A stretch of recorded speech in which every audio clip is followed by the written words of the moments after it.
Fantastic.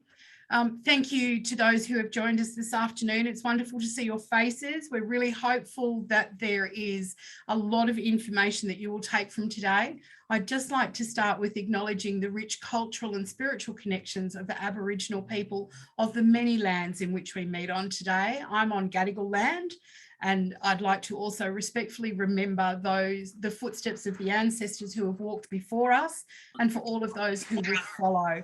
I'd also like to recognise and acknowledge those who do identify as First Nation people that have joined us this afternoon. So thank you again, as I've said, for joining us for session 3 with Annie on drug trends and emerging drugs. I'm going to hand it over to Annie now, and she'll take us through this afternoon. Thanks, Annie. Lovely. Thank you very much, everybody, and thank you for joining us today for session 3.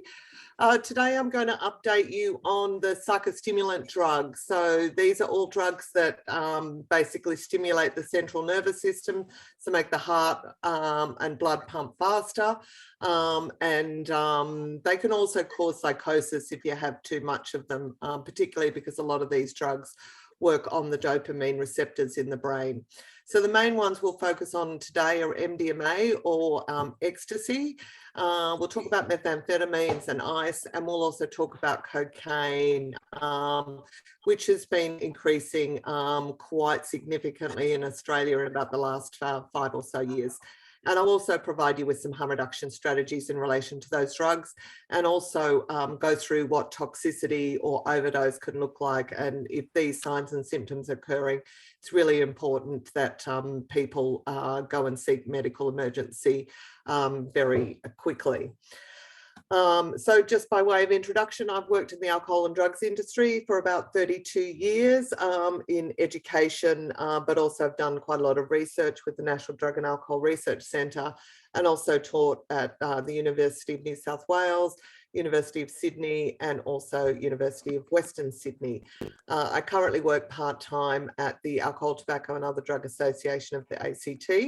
But I'm also work as a freelance senior training specialist in the alcohol and drugs area. So similar to Gail, I would also love to acknowledge the traditional owners on whose land you're all meeting today.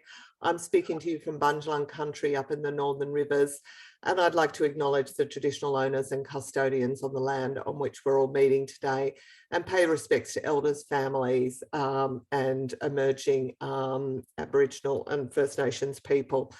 I'd also like to acknowledge anyone with lived experience in this field, either with mental health or with drug and alcohol. Sometimes when we talk about these drugs, it can trigger people.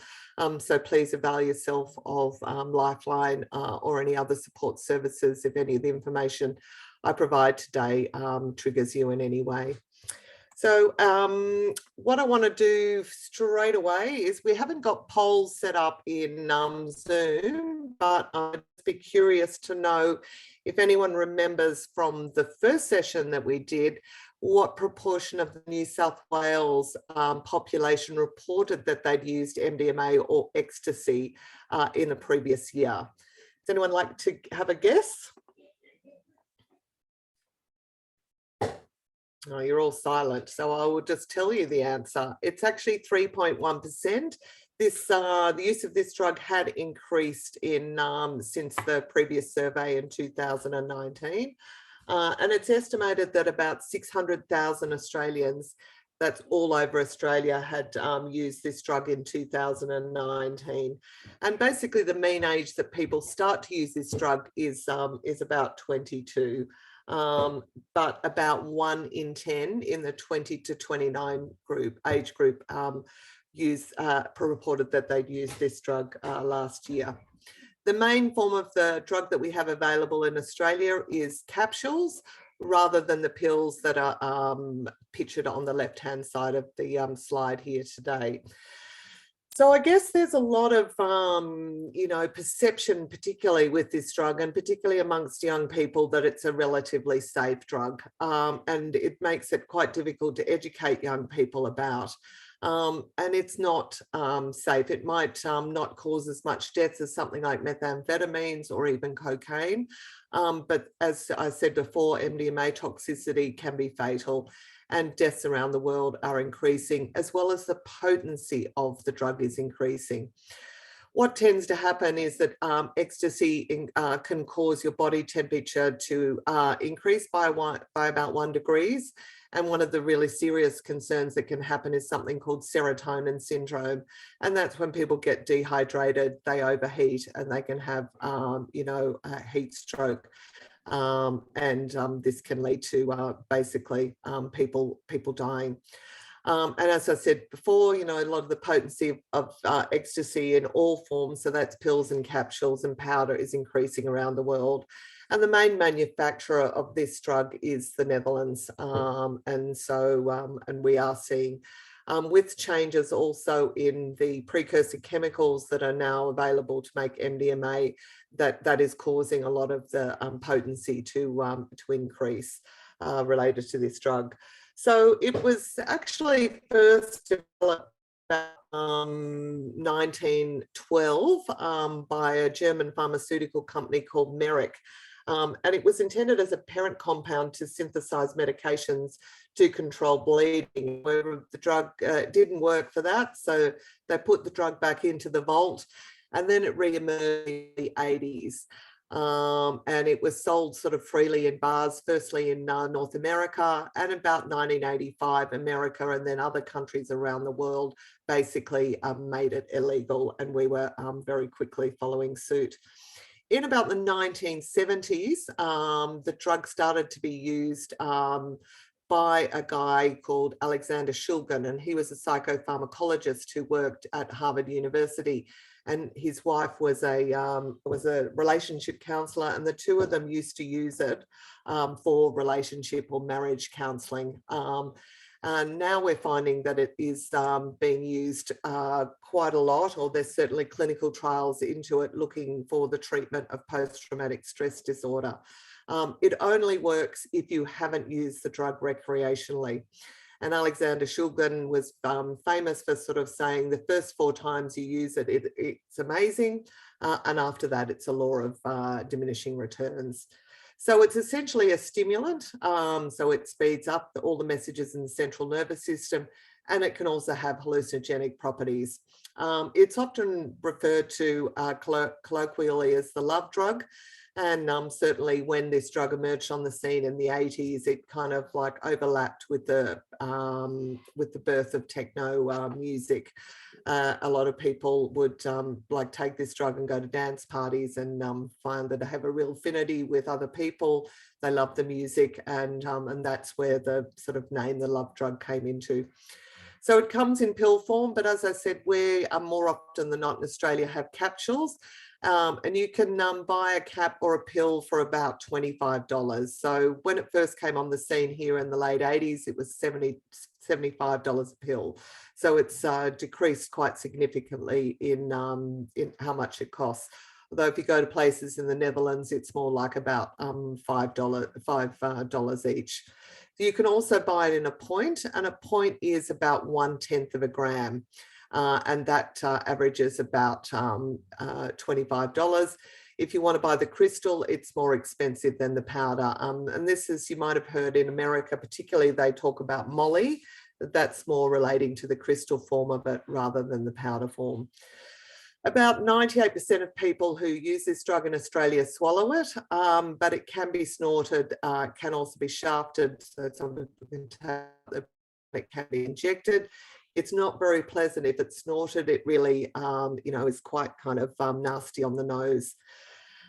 Usually within 30 minutes of someone taking this drug, they'll start to feel the effects. And after about 6 hours of going through a process of coming up and then going down, they'll find that the high from the ecstasy starts to dissipate.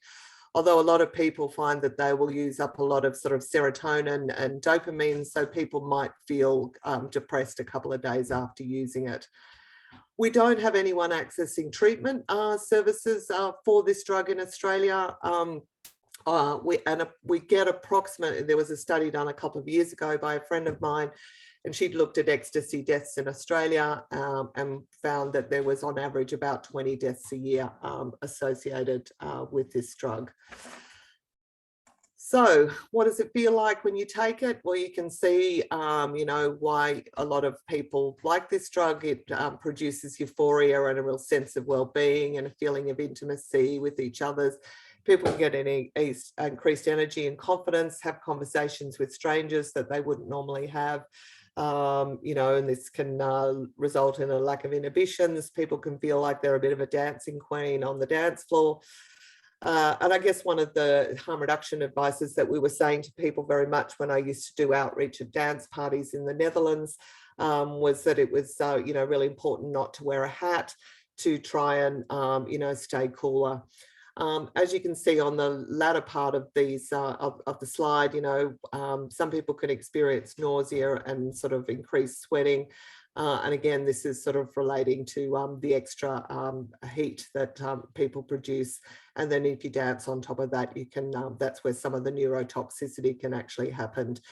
Some people will use chewing gum, or they'll suck on lollipops to avoid that jaw clenching and teeth grinding that can happen. Just in relation to the deaths that have happened in Australia, the average age seems to be about 26 years old, and about 80% of them were men. Women who were dying from MDMA or ecstasy tended to be quite a bit younger. And about 50% of these deaths involved multiple deaths, and about 14% of the deaths in Australia was just people using MDMA. And about a third of the deaths involved people with motor vehicle accidents. I guess the main issue with this drug is that it impedes temperature regulation in the brain, and sometimes that can also lead to a symptom called hyponatremia, which is water intoxication. And if there's anyone who's online and been around for a while, they might remember one of our most high-profile deaths we had in Australia was a young woman called Anna Woods, who died of water intoxication. So she started to have a fairly intense reaction to the drug. Her friends were really scared about telling their parents or seeking medical attention, so they kept on giving her water. And one of the things that can happen with this drug is that it also stops you from going to the toilet. And so people then can't get rid of the water. So she internally drowned, which was a really sad thing. And most of the deaths that we are seeing are when people are taking over 120 milligrams of this drug. And I will talk a little bit more about that when we talk about harm reduction. So this is what people will often refer to as the come down, or the chemical come down. If people will usually take this drug on a Friday or a Saturday night, and then they might feel a bit down on Monday or Tuesday. And it's almost like the opposite effects of what it's like being high. If people are suffering from any sort of anxiety or depression, these feelings can be a lot more marked when you use them. So there isn't a lot of data about the long-term effects of MDMA. So some people report that they feel tolerant, so that they start to use more to try and get the same effect. And some people have also reported that they've experienced some depression and some memory and cognitive impairment. And this is basically believed to be because of the pruning of the serotonin receptor in our brain. And this regulates our mood and our sleeps and our feeling.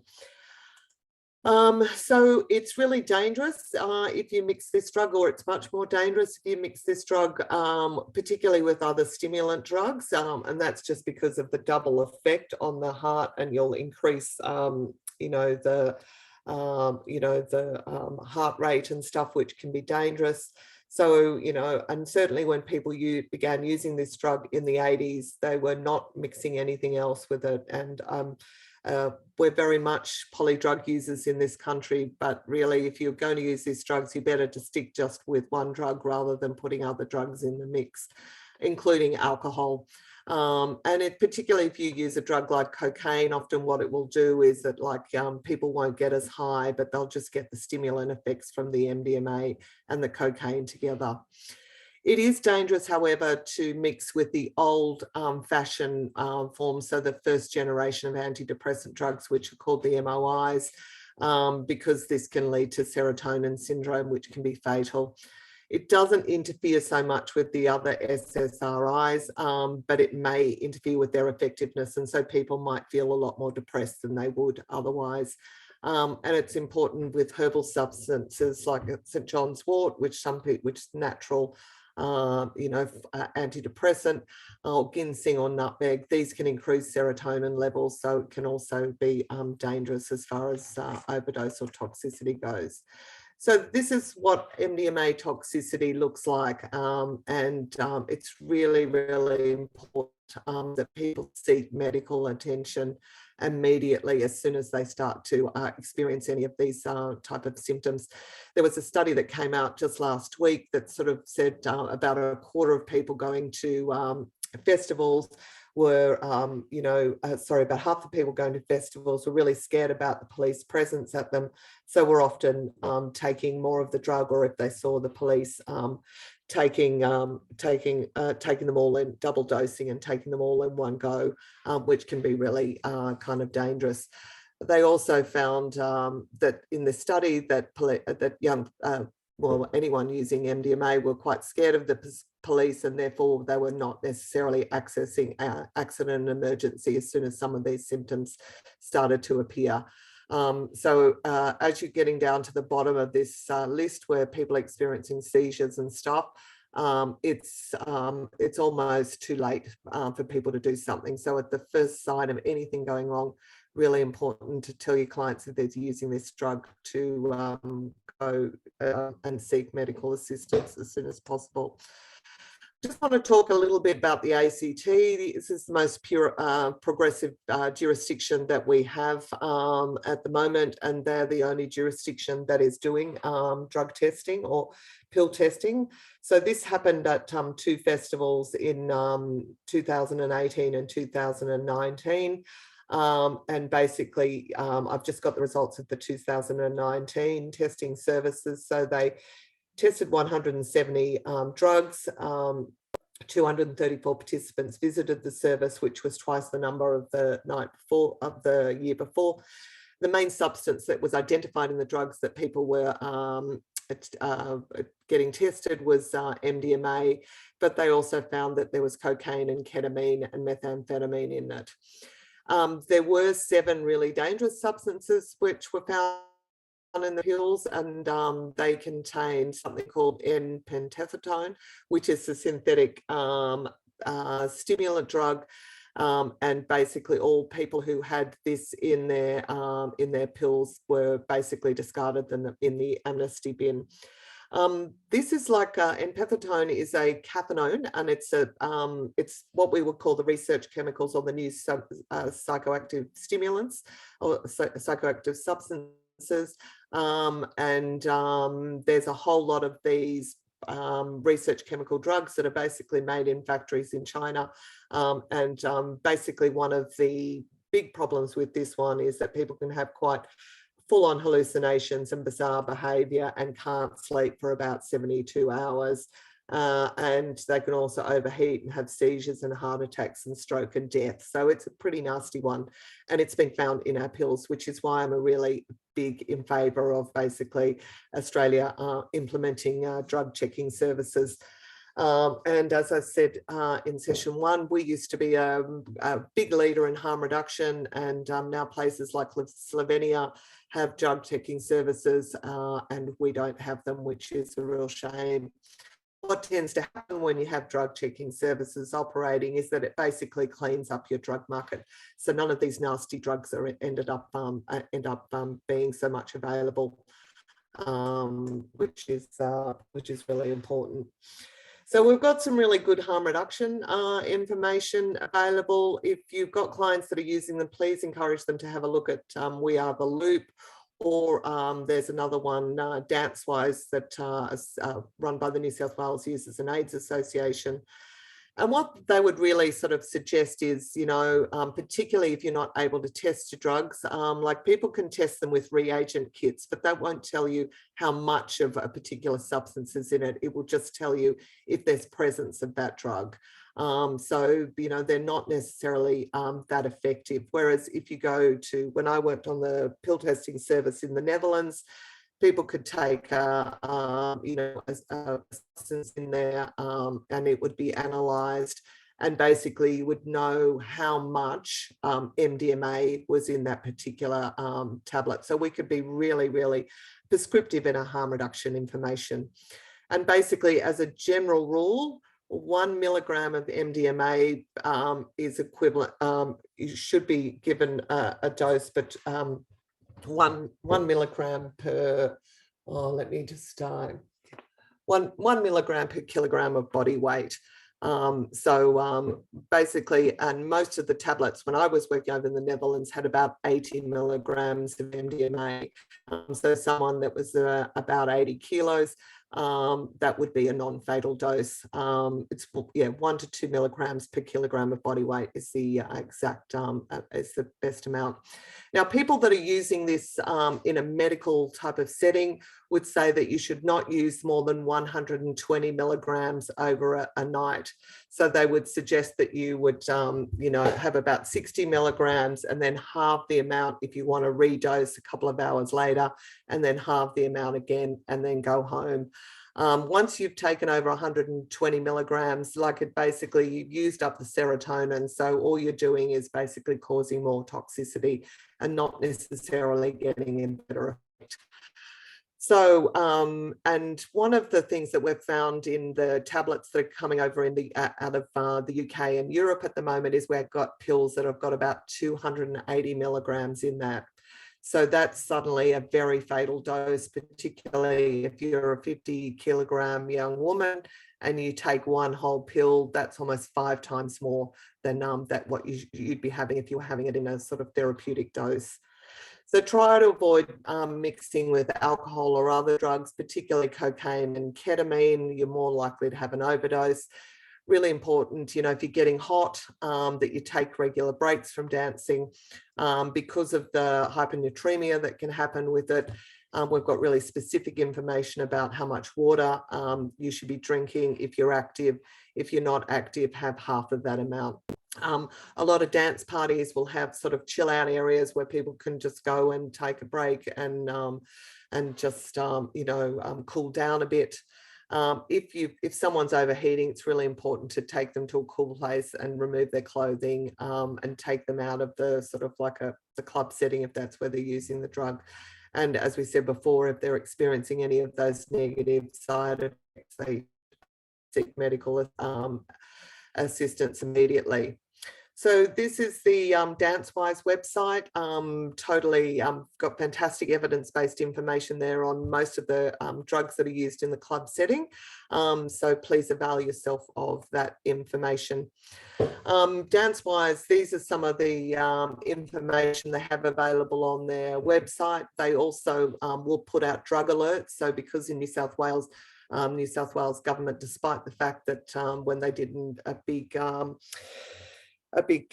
reporting into what's happening around particularly methamphetamine use, they recommended drug checking services, and basically the government's just ignored all of that advice.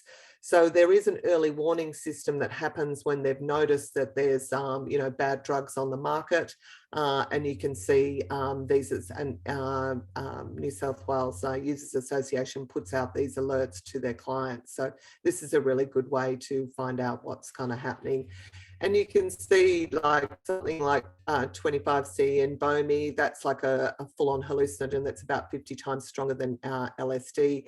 For FA, again, sort of is a research chemical drug that's trying to mimic the effects of MDMA. So there's a lot of fairly, nasty substances in our drug system. So please avail yourself of that. And here's the early warning system on the New South Wales Health website. You can see in the middle there that they had long-acting opioids that were identified in cocaine. And then on the right hand side, you can see the high dose pills with the Tesla logo that are available. And once word gets on the street that a pill is, that's a Tesla or whatever, has got good potency, then the dealers will often end up manufacturing those type of pills just to deceive their audiences. So that's all. Any questions about MDMA or ecstasy before I move on to methamphetamines?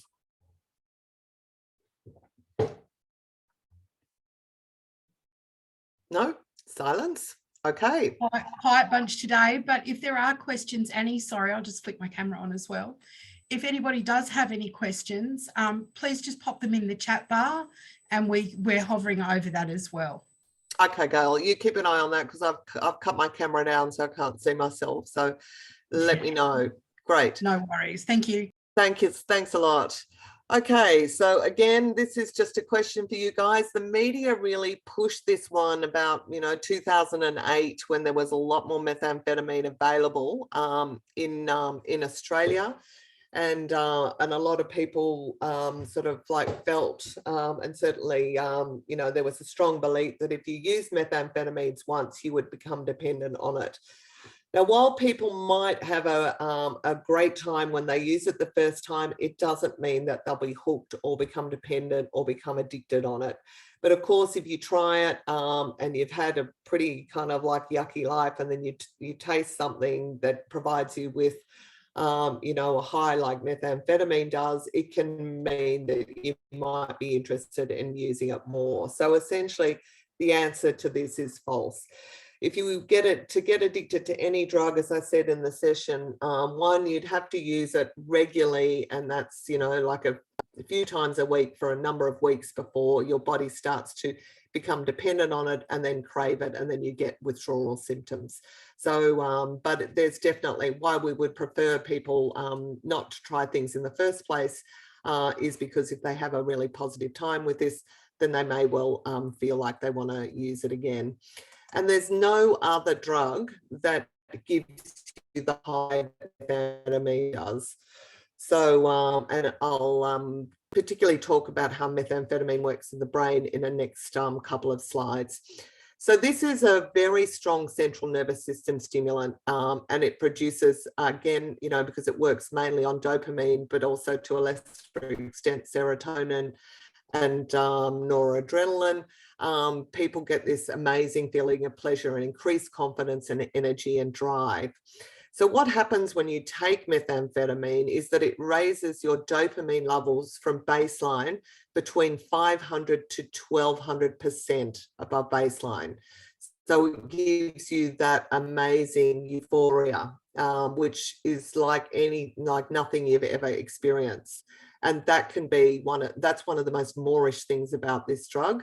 But you've got to remember that what goes up has got to come down. So if you go 1200% above baseline in feeling fabulous, then you're also going to drop minus 1200% below baseline. And that's the kind of crash phase. And that's one of the reasons that people like to keep on using this drug, is that they want to try and avoid the dropping, or that crash phase.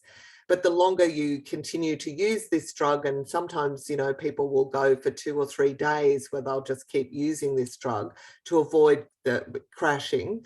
And then you're just playing around with all of the sort of like chemicals in your brain. And that's where some of the kind of nasty type of behavior can happen, is during the come down phase.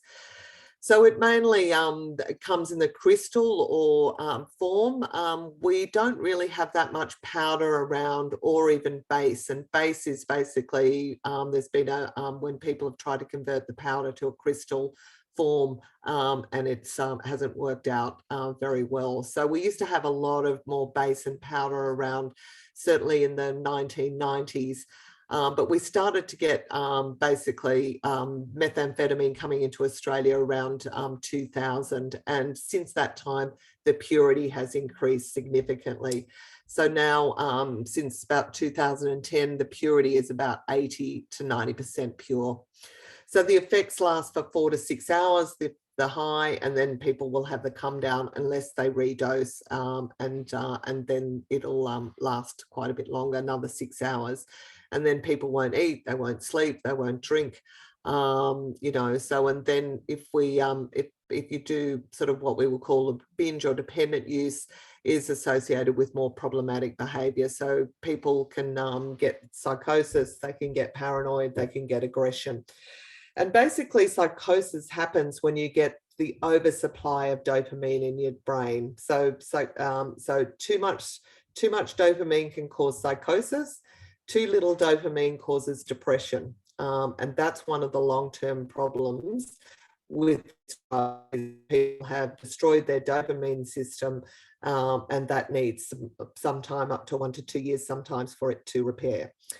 I don't know why I've got it's the second most drug that people seek treatment for in the ACT. It's actually the second most popular drug that people are seeking treatment for in New South Wales. And about 1 in 100 people reported that they'd used the drug last year. And similar to MDMA, the average age of use is around 22. And we had about 300,000 people in Australia that reported that they used this drug in the previous year. So it was about 600,000 for MDMA. So it's about half that for this drug. And basically the median age which people use it is around 30. And, you know, from that, the 300 people who said they used it, half had used crystal and about 20% powder.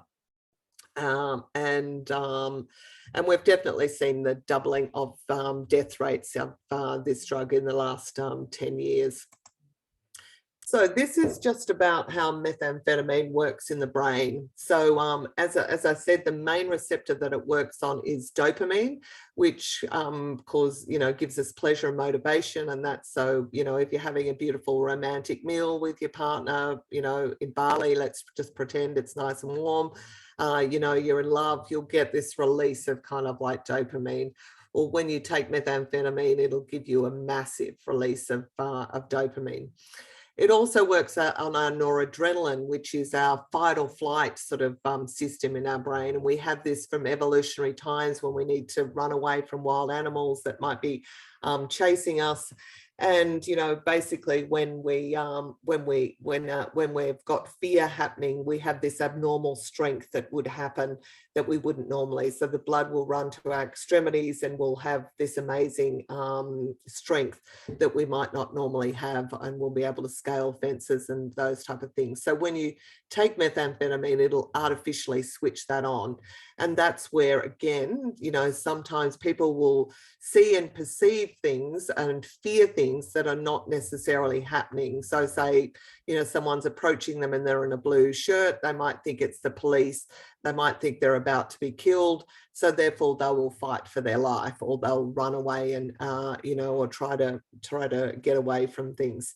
It also works on our serotonin, so our mood and our sleep. And so, you know, as I said before, you know, after people have taken this drug, they might not be able to sleep for about 6 to 12 hours afterwards, just because it's sort of like it's kept you awake at night. And it also increases our body temperature, and people can also feel more, you know, like sex than they normally would. So this is one of the drugs that is also used a lot in what we call chemsex. So sometimes people will go take this drug and then go to parties and you know, have sex with few people.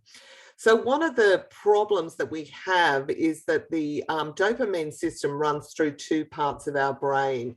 And so and it disrupts the dopamine system, and some of the messy behaviors that we see are a result of these things. So the emotional higher thinking center is disrupted, and we need to have sort of like the so this is the limbic system as well as the prefrontal cortex. So the prefrontal cortex is where our high level thinking takes place, and the limbic system is where our memory and emotional social processing takes place. And we need these 2 parts of the brain to be able to talk to each other, to be able to work out kind of what's happening. So basically, as by way of indicating what kind of like happen, for an example, if a cat would jump in front of us and we get a fright, the limbic system goes, what's that? But then the frontal lobe will tell us that's okay, it was just a cat. Whereas when people have used, particularly might have binge used of it, and these two parts of the brain aren't communicating, this is where people might see or feel things that are not necessarily what's going on for real in their life. I think arguably of all of the drugs, this is the most difficult one to manage within a family situation, or, you know, if you are having a relationship with someone with this drug because of some of this erratic behavior. And we know that about 1 in 4 people who are dependent on this drug end up having a sort of psychosis. So this is basically what a low dose of the drug, you know, will the feelings that people will get from it. So it's mainly smoked. Most people will smoke it in a pipe. Used to be able to buy them in sex shops, but now they're no longer sold there, but you can still buy them online. So people will, you know, and a lot of people will start off with smoking the drug, and as they get dependent on it, will move to injecting the drug. So they'll feel, you know, euphoria and confidence and alertness, and it's like the, you know, your foot's flat on the pedal. And people are sort of like, you know, feeling like they're invincible in a way. And you can see in the higher doses, the more type of messy type of behavior that can happen, and where people can get an overdose or a stroke or a seizure. And people will feel this increased energy and heart rate and body temperature, and, you know, might feel sort of horny or increased sort of sex drive. But then we have the, you know, the negative effects, and this is like the crash phase. And the crash phase usually happens 12 to 24 hours after the person has used the drug. It's a little bit for those people who might have had alcohol and had a hangover at some stage. It's like the hangover phase. It's the opposite effects of what it's like when someone is high on the drug. Although I did say that when I was in a session once with a person who was you know, used to use this drug quite a lot, and he said it's much worse than a hangover, Annie. It's that hangover times 100. So, you know, people can feel, you know, exhaustion and fatigue. They can have, you know, disturbed sleep. They can have a really flat mood. They can experience cravings for the drugs and generalized aches and pains. So the long we have quite a lot of sort of like negative long-term effects. If you think about MDMA, that we don't really have that many that are documented, this one certainly does. You know, we had quite extreme weight loss, and that's because, you know, again, a lot of this relating to people being dependent on the drug or certainly binge using the drug. And once people start to use this drug weekly, within about a year, 6 months to a year, they're using it daily. So that's a really, you know, important thing to check in if you've got clients that are using this drug, is trying to work out how often they're using it. You know, rest asleep. What happens when you use methamphetamine is it stops your saliva, dries up your saliva. So people, and saliva keeps our mouths sort of healthy. So a lot of people will end up what we call meth mouth and have dental problems. Sometimes they'll get abscesses, and because our mouth is so close to our heart, a lot of people can get endocarditis as a result of methamphetamine use too, just because it's so, the infection can go so quickly into the heart. More susceptible to colds and flus, trouble concentrating and breathlessness and muscle stiffness, heart and kidney problems, increased risk of stroke, and also a younger age when stroke. So stroke is something we think that happens to 70 or 80-year-olds, but basically you are having people like 30 or 40 who are regular users of this drug can have strokes. One of the other things that we're seeing a lot more in Australia is most of the deaths that happen with this drug are men between the ages of 35 and 45. And some of those deaths are related to suicide, about 1/4 of those deaths, you know, because people are so sort of depressed after using it. You can get tolerant to this effect, so people need to have more to feel the same type of effects. and it can basically damage the dopamine neurons. And what we've found from research coming out of Australia, as I said, is that it's between 1 to 2 years before your dopamine system returns to normal, and you can feel that kind of pleasure and happiness just naturally happening in your brain. So that's a long time for once people are going, no longer using drugs and then still feeling depressed for. And then the one thing that will make a difference is another sort of like hit of meth. Again, more damage to the dopamine neuron system. So that's one thing to really have a chat with clients about if they're using it, is just being aware of the fact that the dopamine system can take a long time to repair. One of the other problems that we've seen with dopamine is people seem to be more susceptible to Parkinson's disease as well, as a result of affecting the dopamine system. So it's pretty nasty drug in a lot of ways with the long-term effects of it. So this is what toxicity looks like. Again, it's really important if someone is sort of experiencing this type of, these type of signs or symptoms, that they try to get to accident emergency. If a person's really kind of freaking out and experiences psychosis, don't overload them with kind of too many questions. Just try to reassure them, but also look after yourself and make sure that you don't get hurt in the process. So this sort of psychosis can, include paranoia and sometimes violent behavior. It's pretty rare though, and it's not like you take meth and you turn into the Incredible Hulk. This is more likely to happen with people that have been using this drug over a number of times. It's not necessarily a kind of like a one-off use. And the dry mouth and teeth grinding and fast heart rate and breathing. So methamphetamine is also dangerous with mixing, particularly with the stimulant drugs or psychostimulants, because this places additional stress on the heart and can lead to stroke or heart attack. Also very dangerous to mix with the first generation of the antidepressant drugs, so the MOIs. Pentazine, Nardil, or Parnate is also pretty dangerous, but these aren't prescribed as much as the SSRI drugs.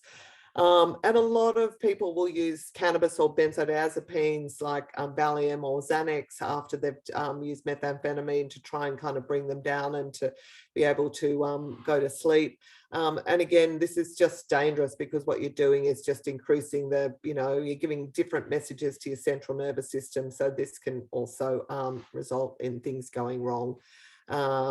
And the other thing that we often find is a lot of people will mix alcohol with methamphetamines or MDMA or even cocaine. That's quite a popular drug combination. And what amphetamines, when you mix a stimulant with a depressant drug, what often happens is the stimulant will override the depressant effects of the alcohol. So people will be able to drink more and might not feel the disinhibiting effects of the alcohol. So it's, really important just to be aware that they, don't go and drive a car because they think they're sort of superhuman and they're not drunk, because they're, even though they might not feel that, it's not like they're not experiencing an increase in blood alcohol concentration. So I guess, harm reduction messages, less equals more. That goes for all drugs over all times, so try to avoid binging. It's really, really important because that's people get a lot worse, come down, also more likely to experience a psychosis. If they know they're going to use, make sure that they've had a good meal, and while they're using that, they continue to drink water and try to sleep and rest and recover. Just be really aware that methamphetamine or ice can be a powerful sexual stimulant. So really important to practice safe sex. If you're smoking the drug, make sure that you use a glass pipe. Some people will use light bulbs or aluminium foil. These are all quite dangerous because the light bulbs are quite thin, so they can break. Aluminium foil, you're also inhaling more sort of yucky things. Where possible, try to avoid injecting the drug, although, as I said, a lot of people transition on to injecting once they get dependent because it's a more economical way to use, and they'll also get a bigger high from it. If people want to snort this drug, it's really important to crush it really, really fine, just because the chunky bits of crystal can do damage to your septum. And make sure you rinse your nose with water to reduce the risk of nasal damage, and also try not to use the drug alone. If you've got clients that are using methamphetamine, this is a really great website that's run by the National Drug and Alcohol Research Centre. It's called Cracks in the Ice. They have great information. They often do sort of, specific webinars on, how to manage psychosis, how to manage this within a family setting. Also look at, particular resources for First Nations people as well. So please make yourself available of that. Any questions on methamphetamine or ice before I move on to cocaine?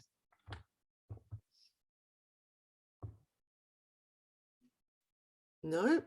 Okay. All right. Anyone know how long the effects of cocaine last? This is like, so whereas both MDMA and methamphetamine last up to 4 to 6 hours in effect, cocaine is a very, very short acting drug. So the answer is about 1 hour. So 45 minutes to an hour, people will get a buzz out of cocaine. So it's very, very short acting compared to the other two. But it's very moreish. So you might remember from module 1, I talked about this being the third most addictive drug of them all. And this is one we're really quite concerned about in Australia. So there's a few different forms of cocaine. We have the crystalline hydrochloride powder. That's the main form that we have in Australia. We don't have any freebase or crack cocaine here. You usually get freebase or crack cocaine, so that's more suitable for smoking rather than snorting. And when you smoke cocaine or crack, it lasts about 15 minutes, the buzz, and so it's even more addictive. And you tend to get crack cocaine when you have too much coke in your market. Now, traditionally, we haven't had a lot of cocaine in Australia. So geographically, where you are situated in the world will also determine your drug market. So most of the cocaine in Australia is coming from Colombia, and it usually comes here via South Africa. And it usually comes in via ships. And comes in kilos rather than in planes, which is where a lot of our other drugs come from. So it is used in procedures, nose procedures or nasal surgery. So it can be it can also be a topical. We are seeing the purity of this drug increase quite significantly in Australia.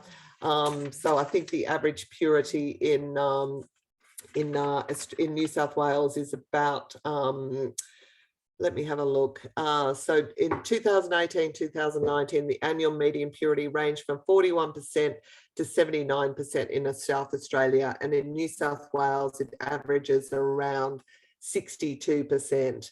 So it's not as pure as where you might buy it over in Europe.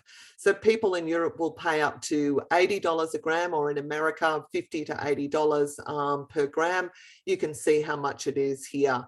And I was interviewing someone the other day who was a cocaine user, and they had actually paid up to $400 a gram for it. So it is quite expensive. So COVID's definitely had an impact on it. So, and if you have most people will make it, rack it up in what we call lines of it, and you might get about 20 lines out of a gram of cocaine. And so that's basically about $40 a line. So it's very expensive compared to other drugs, and particularly because it is so short acting as well. I don't know why I've got ACT population. My apologies there. It's about 3.5% of the New South Wales population also reported that they used cocaine. The average age that people are using it again is around in their early 20s. But in the 20 to 29-year-old age group, we have almost 1 in 10 people using this drug. And this has increased quite significantly in the last 5 years. So we've seen the number of cocaine seizures increased by 11% between 2018 to 2019. So the main way that people use it is intranasally. Sometimes people will inject it. If you're injecting cocaine, it's quite problematic in a lot of ways because, again, it's very quick acting. So you'll get a high of about 15 to 30 minutes maximum. And so if people are dependent on it, they might be injecting up to 20 times a day with the drug. So there's a lot of brain damage that can happen as a result of it. So within a few minutes of snorting cocaine, people will begin to feel the effects. And obviously, depending how much is used and how pure it is, they may experience, some of the symptoms that are, listed there. So, euphoria, increased blood pressure. So again, the stimulant effects, alertness, energy and confidence, sexual arousal, loss of appetite, and headaches and dizziness can happen too, particularly if you use a lot of it.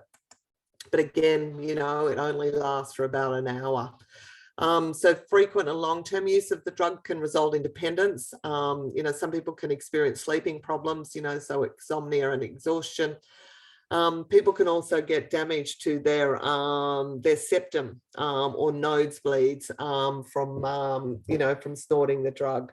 So I don't know if some of you ever watched EastEnders. There was one of the main characters there who was very addicted to cocaine, and she basically blew a hole through her septum.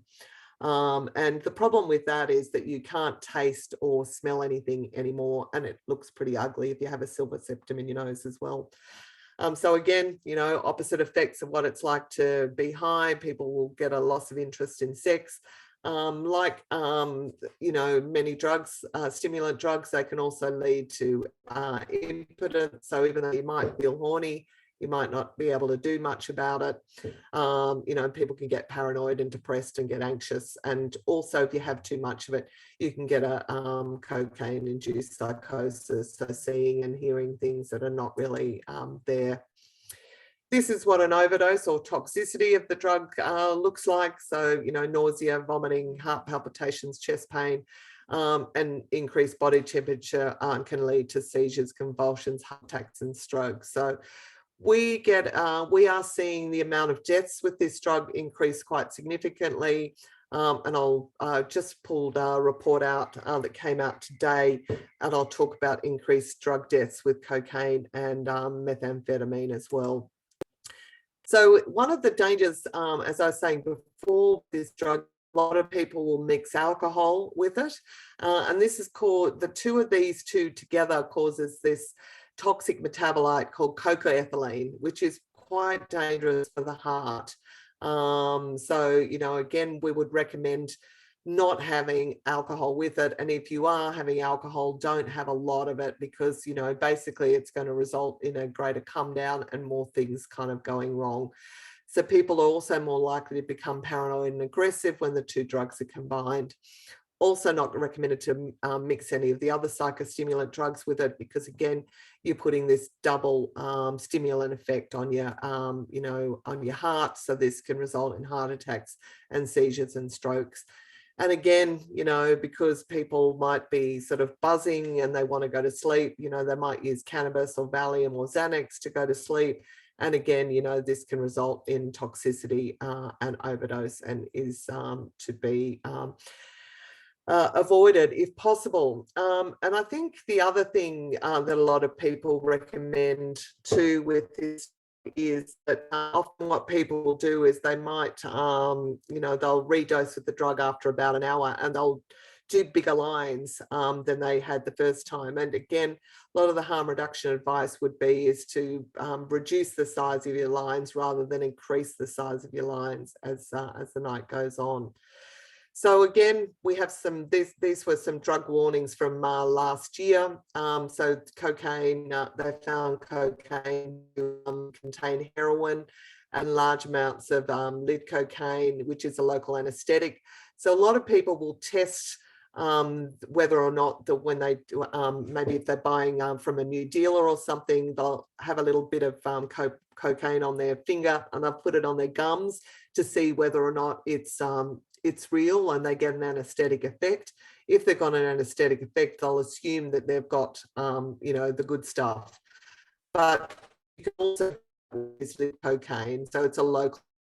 It's often used to cut cocaine, and in very high doses, it can basically stop your heart from beating, so you can have a cardiac arrest, and it results in that numbness. So the dealers are kind of up with trying to trick their clients as well. So again, just keep an eye out on these warnings that are available now. So again, severe overdoses from cocaine that contained opioid. Now, an opioid, when people are expecting a stimulant drug and then they get an opioid drug, and particularly if they've had alcohol on board, two depressant drugs together can be really, really risky for overdose. So, it's really important again, and this is why we urgently need drug testing services or drug checking services happening in Australia.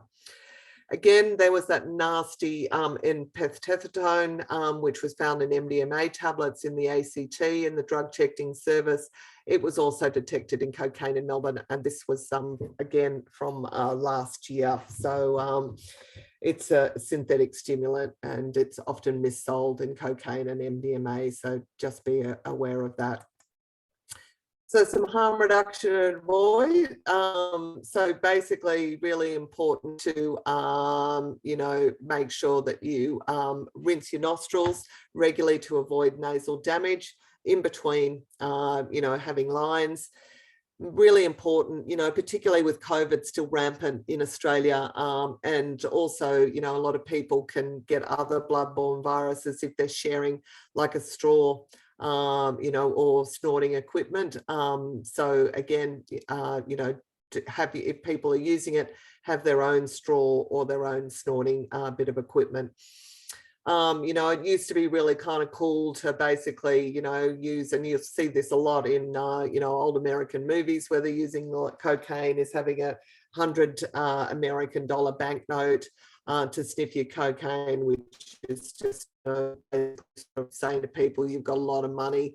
But they're really dirty. So, if people don't have a straw available, use a, glossy magazine paper or even, post-it note, but make sure it's your own and you're not sharing that with others. Rinse your nostrils, as we said, to reduce the risk of nasal damage. Try to avoid mixing with too much alcohol to avoid that ethylene and cardiovascular toxicity.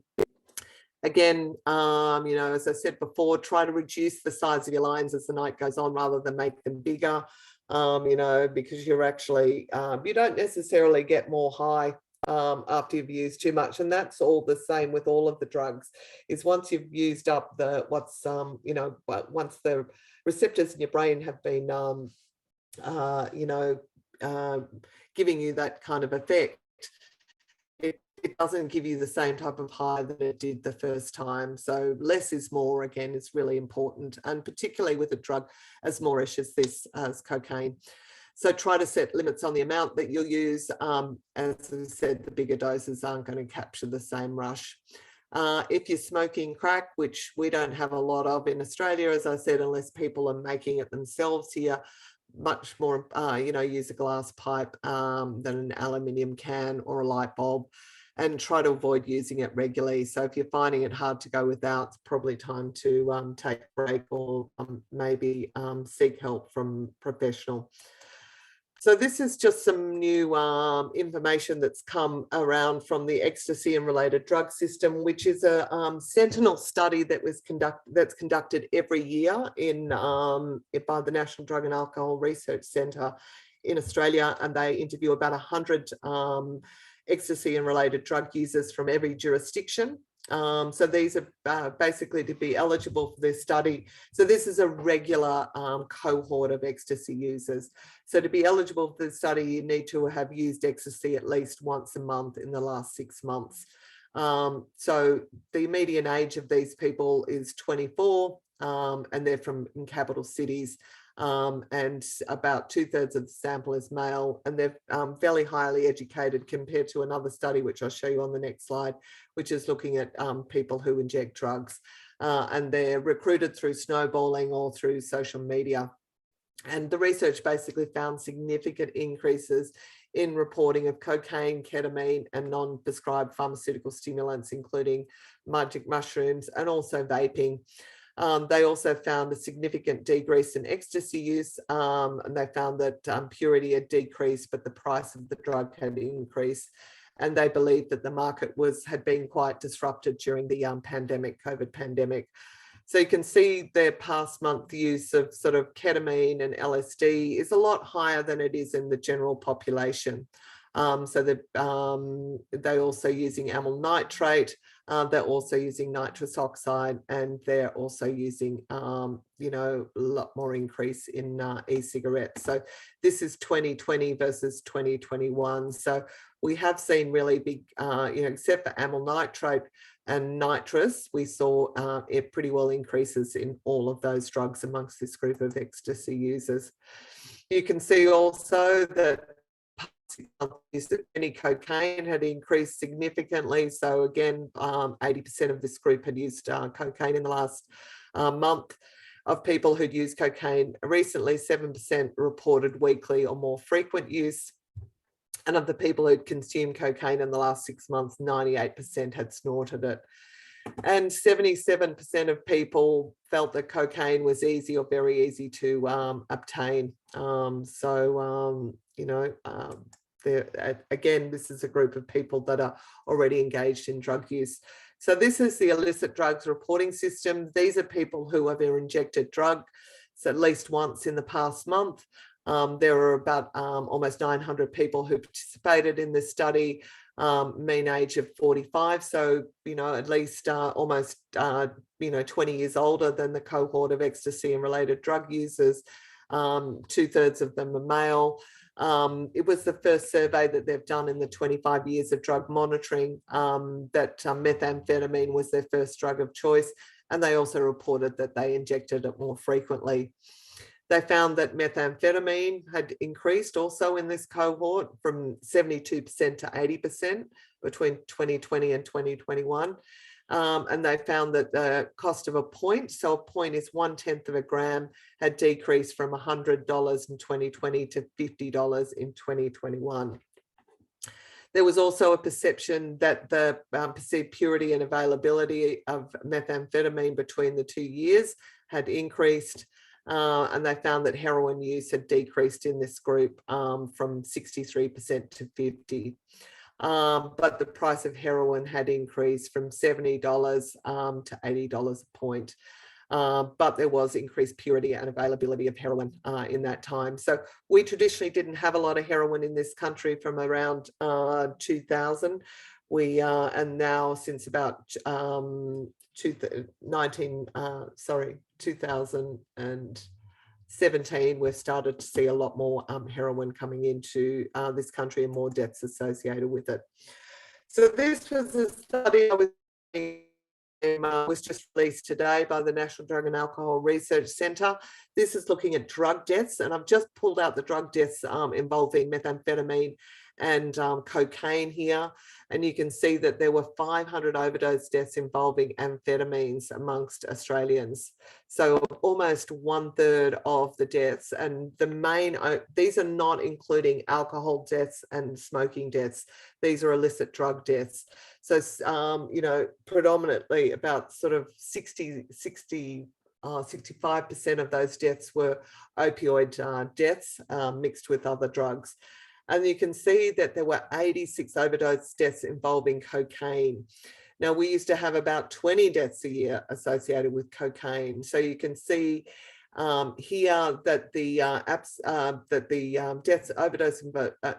deaths involving cocaine had increased 5-fold since 2014, and also quite significantly increased deaths involving methamphetamine. So just some things to leave you with.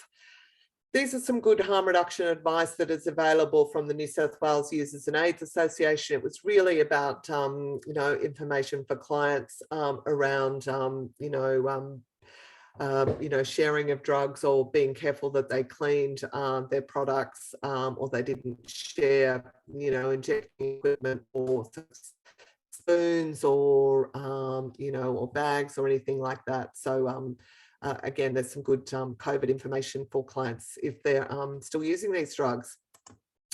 Any questions or comments? That's the end from me.